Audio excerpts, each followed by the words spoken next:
Dans ce monde, les gens peuvent recevoir des capacités épiques en mangeant le fruit de l'arbre des compétences. Le jour où ils doivent recevoir leurs compétences, Light et son ami d'enfance, Lena, discutent avec enthousiasme des compétences qu'ils pourraient recevoir. Light a toujours voulu être un aventurier, et n'importe quelle compétence de combat lui conviendrait. Lena, quant à elle, ne se préoccupe pas de la compétence qu'elle recevra, du moment qu'elle peut passer du temps dans la vie. Lorsqu'ils entrent dans l'église ce jour-là, la prêtresse leur explique comment fonctionnent les fruits des compétences. Une fois que vous avez mangé le fruit, vous obtenez une capacité qui vous permettra d'obtenir un emploi dans le domaine de votre choix. Mais il y a une règle qu'ils ne peuvent pas enfreindre, ils n'ont le droit de manger qu'un seul fruit de compétence dans leur vie, car s'ils essaient d'en manger un deuxième, ils risquent de mourir. Lena est choquée d'apprendre que le fruit est si dangereux, mais la prêtresse lui assure que tant qu'elle ne mangera pas un deuxième fruit, elle s'en sortira. La prêtresse leur dit de choisir le fruit, alors Lena prend une bouchée d'un des fruits et elle sent immédiatement que quelque chose se passe dans son corps.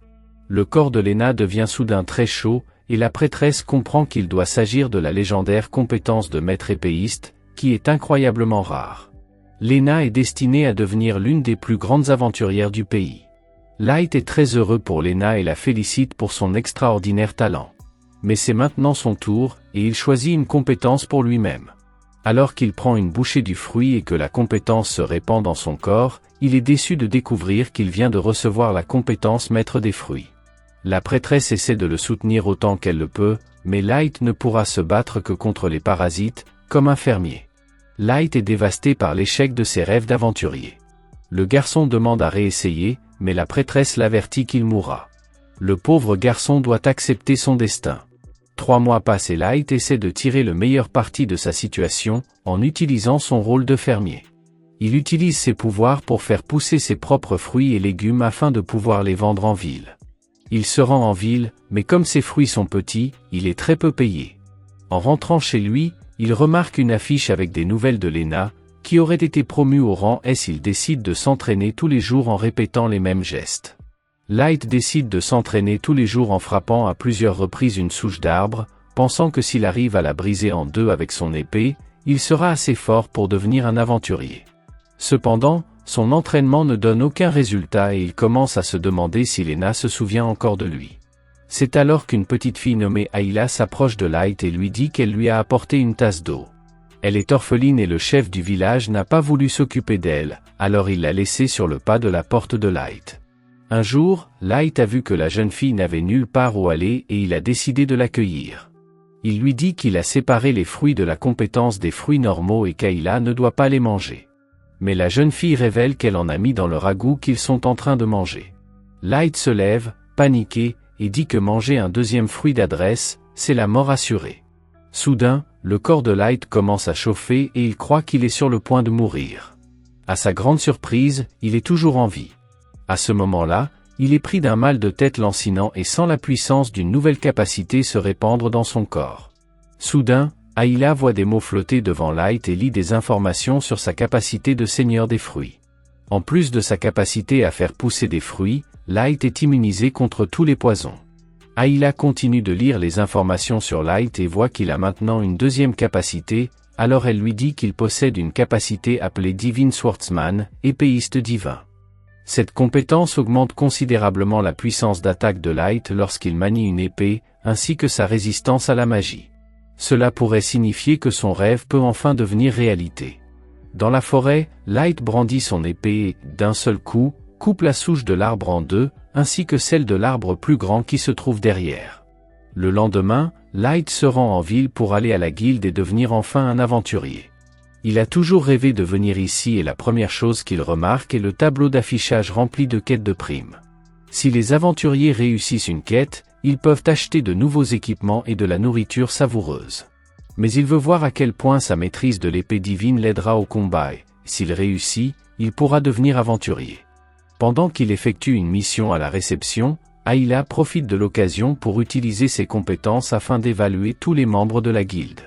Elle est stupéfaite par les différents types de compétences qui existent, mais aussi par l'inutilité de certaines d'entre elles, comme celle d'un type qui a une capacité d'autodestruction. À ce moment-là, elle entend du bruit près de la réception. Elle regarde donc dehors et trouve Light en pleine dispute avec l'un des aventuriers de la guilde.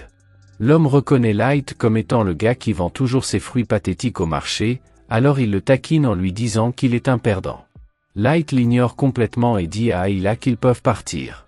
Le garçon est vexé que Light l'ignore et l'attaque avec son épée. La maîtrise divine de l'épée de Light améliore également ses réflexes, et il bloque facilement l'attaque.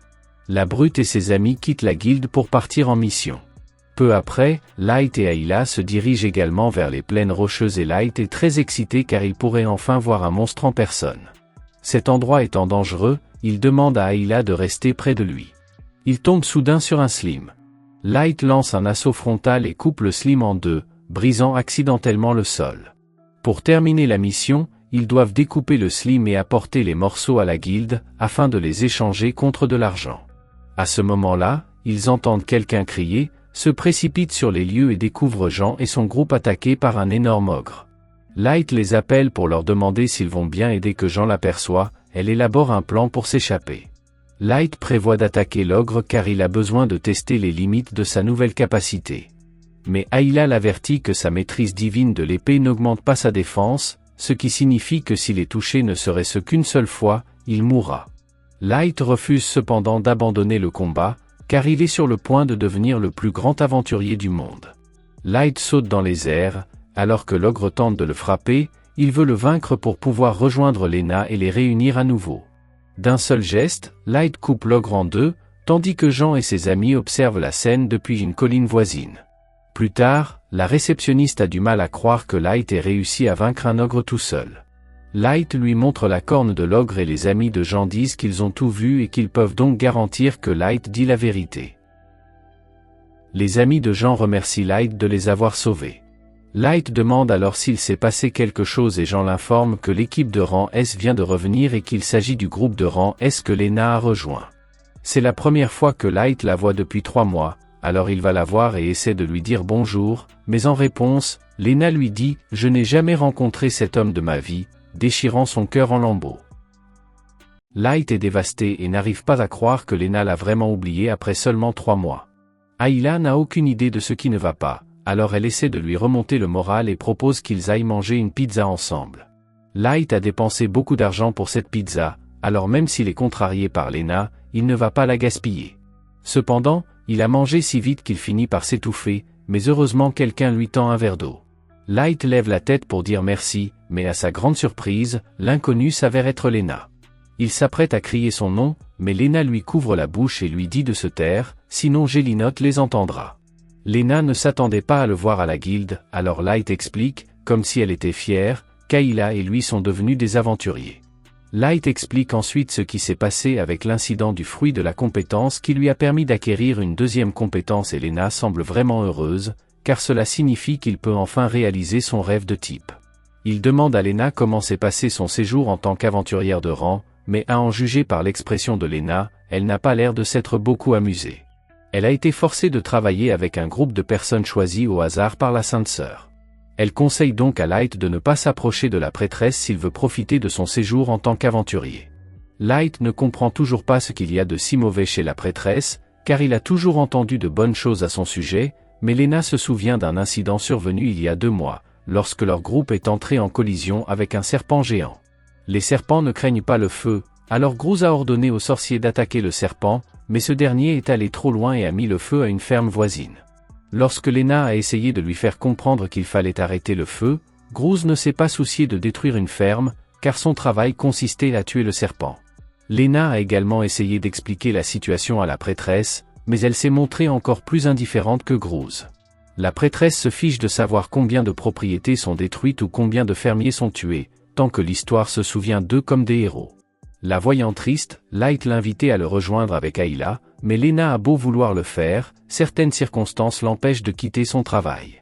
Elle dit à Light qu'elle va bien, mais il la voit pleurer. Lena ne veut pas l'entraîner dans ses problèmes et quitte la table.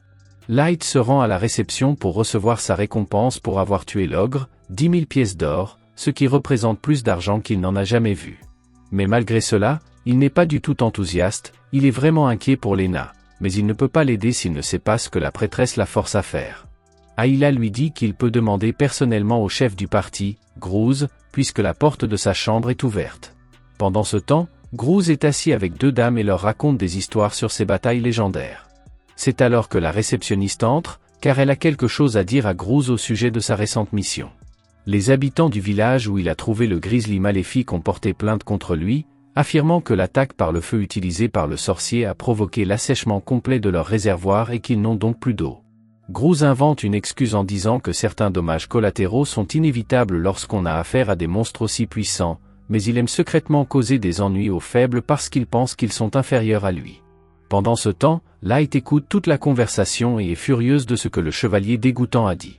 Light demande à Groose de laisser Lena quitter son équipe car elle souffre visiblement, mais Groose ne le prend pas au sérieux et se contente d'appeler la sécurité pour faire partir Light.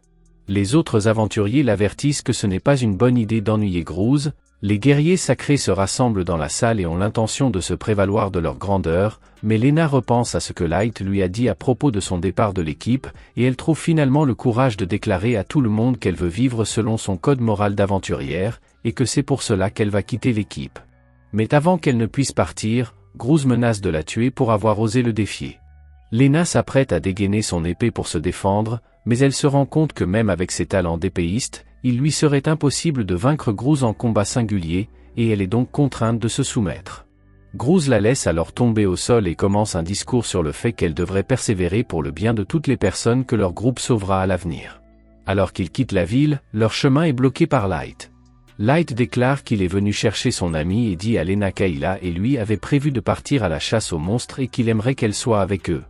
Lena se souvient de leur promesse et aimerait bien accompagner Light, mais elle n'a pas la force d'affronter Groose, alors elle demande à Light de la laisser tranquille avant qu'elle ne soit blessée. Groose tente de le faire partir, mais Light n'a pas encore abandonné. Groose refuse d'abord le duel parce qu'il n'a aucune raison de se battre contre un inconnu, mais Light se moque de lui en lui demandant s'il a peur de perdre contre un inconnu. Le chevalier ne peut laisser passer un tel manque de respect public et finit par accepter le duel de Light. Mais il pose une condition. Si Light perd, il sera banni à jamais de la guilde des aventuriers et ne remettra plus jamais les pieds dans la ville. Light acceptant ces conditions, Groose dégaine son épée et se prépare à attaquer. Ayla l'observe et prévient Light que Groose possède la capacité divine de vitesse, qui lui permet de réduire la distance qui le sépare de son adversaire presque instantanément, et qu'il doit donc être prudent. Groose attaque, mais Light parvient à le bloquer. Groose l'attaque ensuite à plusieurs reprises et Light est obligé de se mettre sur la défensive parce qu'il ne peut pas faire face à toutes les attaques. Light finit par créer une certaine distance, mais Groose apparaît derrière lui et le frappe sur le côté. Light admet que Groose est un dur à cuire, mais il refuse d'abandonner et se lance à l'attaque. Malheureusement, Groose esquive juste avant son attaque et détruit l'épée de Light. Light dit cependant à Lena qu'elle ne doit pas s'inquiéter, car il trouvera un moyen de gagner ce combat. Groose en a assez de ce manque de respect, et il prévoit de tuer Light lors de sa prochaine attaque. Light n'a toujours pas d'épée, il cherche donc à la remplacer et décide d'emprunter un balai à l'un des spectateurs. Groose pense que Light se joue de lui, et d'une certaine manière, il a raison, car Light aurait pu emprunter l'épée de Lena. Light reste à l'écart pour observer les mouvements de Groose et son talent de maître épéiste lui permet d'avoir d'incroyables réflexes, si bien que cette fois, Light n'attaquera qu'au moment opportun. Il utilise son balai pour le frapper au visage si fort qu'il s'écrase contre un mur de briques. Light est officiellement le vainqueur de leur duel, il se tourne vers les autres membres du secret et leur dit que s'ils s'en prennent encore à Lena, ils auront affaire à lui. Il annonce ensuite à Lena qu'elle est enfin libre et l'invite à nouveau à rejoindre son équipe, ce qu'elle accepte avec joie. Une semaine s'est écoulée depuis le duel entre Light et GRS et peu de choses ont changé, car il cultive toujours ses fruits pathétiques, mais il a maintenant Lena à ses côtés et il est beaucoup plus heureux. Mais il reste un problème, de temps en temps, Lena reçoit la visite de la prêtresse qui essaie de la convaincre de la rencontrer pour discuter de sa décision de quitter les chevaliers sacrés, mais Lena dit que rien ne pourra la faire changer d'avis. Malheureusement, depuis qu'ils ont gagné la haine de la prêtresse, ils sont pris pour cible et ne se voient offrir que les pires emplois disponibles, comme tuer des rats d'égout.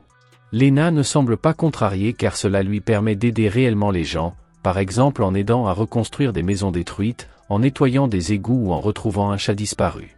À la fin de la journée, ils n'ont gagné que 100 pièces, ce qui est à peine suffisant pour 3 pizzas, mais au moins, ils s'amusent plus que jamais.